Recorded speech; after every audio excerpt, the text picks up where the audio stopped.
Nakita niyo yun, na ibunggo ko, di ba? Nung hindi sinasadya. Normally, pag ganyan, yung tenant nababasag na. Pero eto, matibay talaga. Hindi mo maiwasan din, hindi mo maibunggo eh. Actually, pwede. Kung iingatan mo na maigi. Pero minsan dumarating yung hindi mo naman sinasadya.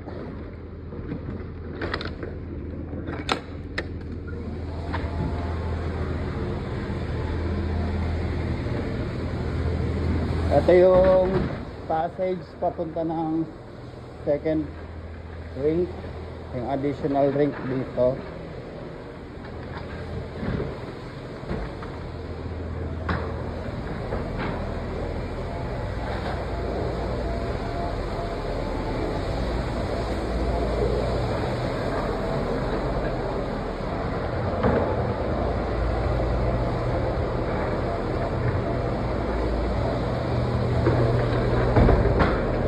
Time check muna tayo. 6:10, 6:15. 10 more minutes magdadatingan na yung mga players ng umaga. Magpa-practice. So kailangan matapos natin yung 4 na dressing room sa kabila bago sila dumating. They usually come in at 6:30.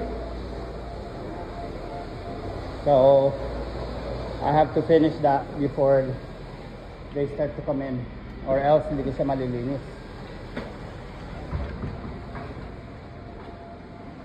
And eto na yung second rink.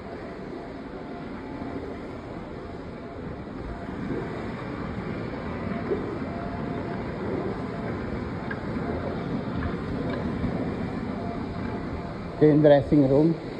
Nandun yung hockey rink.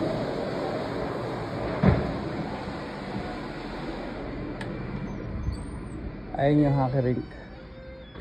Medyo maliit lang siya, pero full size yung rink. Ayun yung kasama ko. Woo!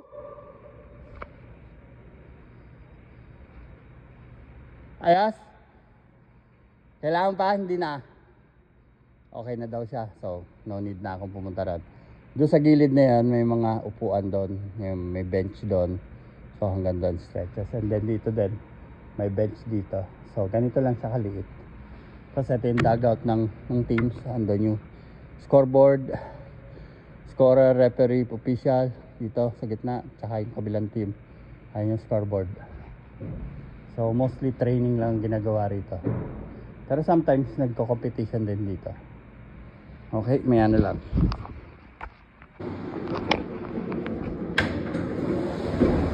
So, ito na yung last na dressing room.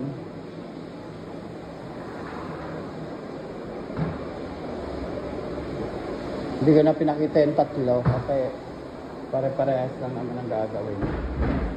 So, yun.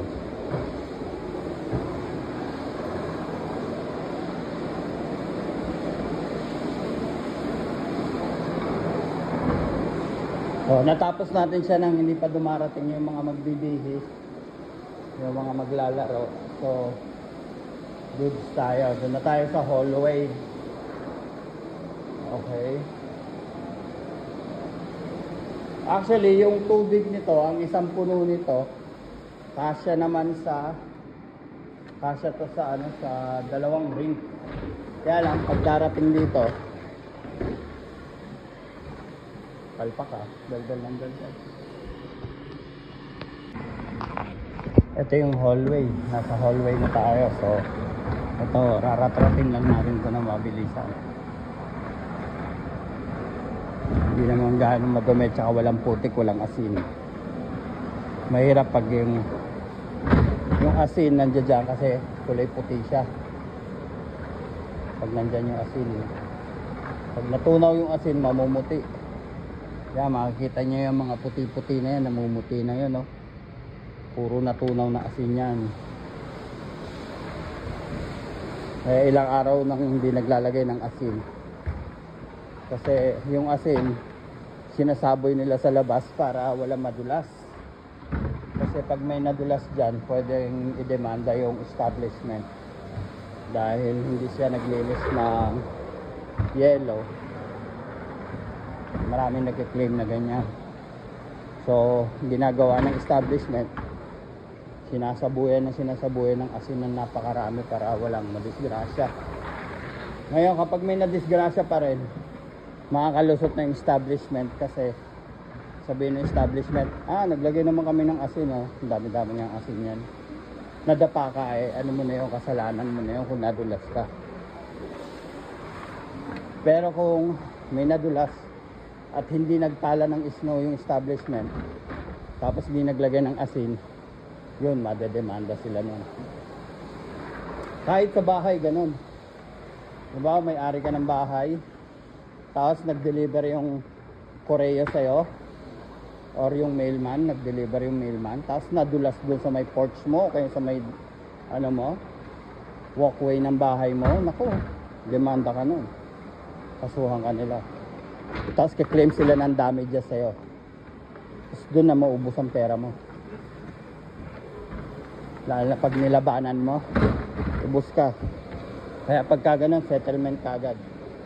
At dito pa naman, mahal-mahal ng mga attorney. Hindi ka pwedeng kumuha ng attorney ng walang retainer's fee. Ang retainer's fee is parang pondo. Kada kilos ng abogado, nag-email ako, kakaltasyon doon sa pondo mo, halimbawa 3,000, pinakamababa na yon. Pag magaling yung abogado, mas mahal doon. Minimum nila 5,000. Ganon dito. So yun, kaya naglalagay sila ng katakot-takot na asin.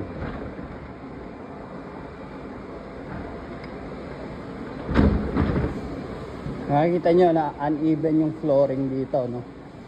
Which is something na hindi kaya ng tenant machine. Pero eto, kinakaya nito.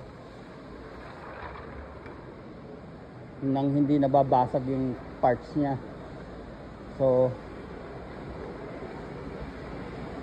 tinetesting ko rin siya kung hanggang saan talaga. Kasi kung ako bibili ng isa pang ganito, ano nga pala to, pag-aari ng venue ng rink. Hindi ko pag-aari to. Ang akin is yung tenant. Yung tenant na nasa second floor. Yun ang akin, yung sirain. Teka, hindi tayo makalampas dito Tama. Yun. So, yan.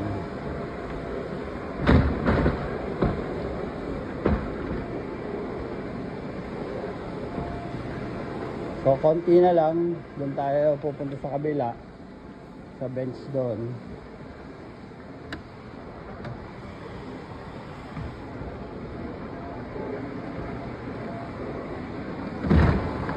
Pero bago natin matapos to, magkakarga tayo ng tubig dito.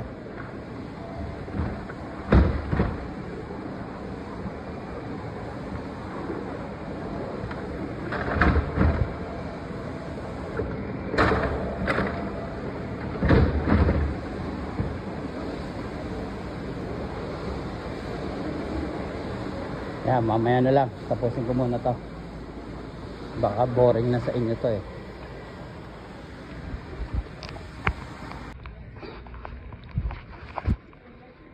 So nagdating yung mga maglalaro. Nalimutan kong buksan yung pinto doon sa kabila. So binuksan muna natin. Dito tayo sa main rink.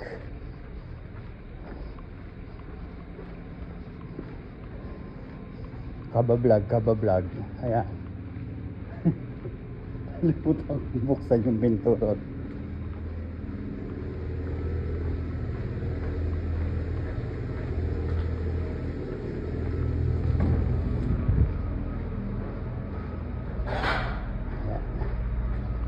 So, itong trabaho na to, itong kailangan ko, exercise sa umaga, lakad ka ng lakad.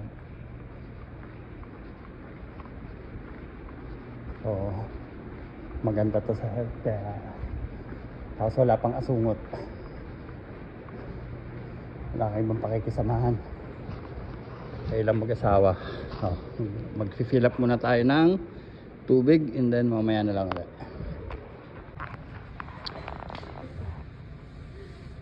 So dito na po tayo, lilinis tayo nitong bleacher.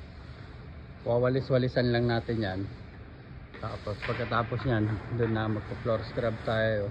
Tapos dito na tayo sa second floor, akit tayo dyan mamaya.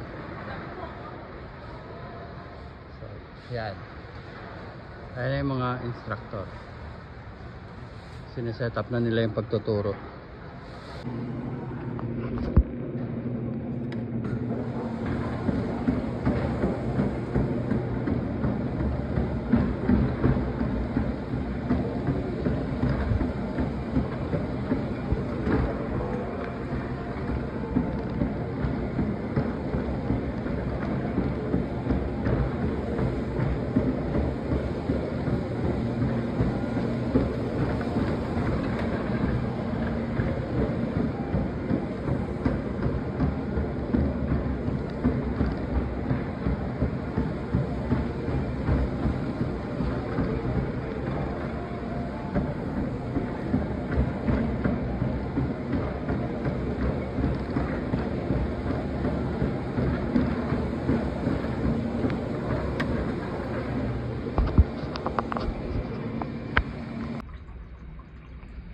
Ito yung isang machine, ito yung tenant, yung sinasabi kong madaling masira.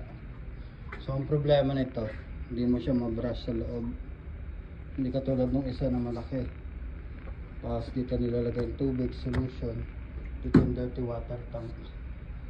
Ayan siya, hindi siya self-propelled, ditulak siya. Pero once na umandar na, magaan din naman. Tapos ito yung, yan yung nilinis natin kanina. So makintab siya.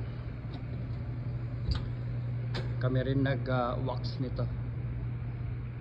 Saglit lang naman to, mga 15 minutes tapos na yan. Ayan yung mga naglalarong bata. Yan, pauwi na tayo, puno na.